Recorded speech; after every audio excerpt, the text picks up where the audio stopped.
తెలుగుదేశం ఈ వాళ్ళకి మేలు కోరిన వాళ్ళకి నచ్చిన ప్రభుత్వం ఉన్నంతకాలం పడుకుంటారు.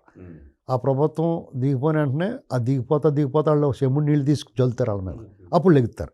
లెగండ్రా వాళ్ళు వచ్చారు మళ్ళీ మొదలెట్టండి మీది, చూడండి డప్పులు వాయించినోడు డప్పులు కొట్టండి అంటారు కదా. అంటే అదే పరిస్థితి. అది డప్పులు కొడతాం మొదలెడతారు. జనకర జనారే రాయలసీమకి అన్యాయం జరిపోయింది, నీటి ప్రాజెక్టులు అన్యాయం, సీబాగ్ ఒప్పందం, ఇవన్నీ మొదలెడతారు.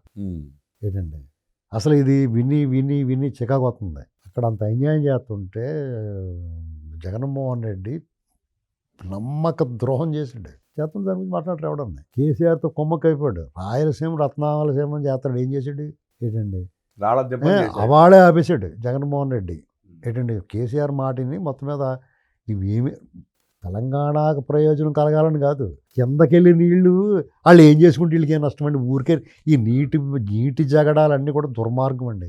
ప్రజలను మభ్యపెట్టడానికి రాజకీయ ప్రాయోజిత కార్యక్రమం అది. నీళ్ల గొడవలన్నీ కూడా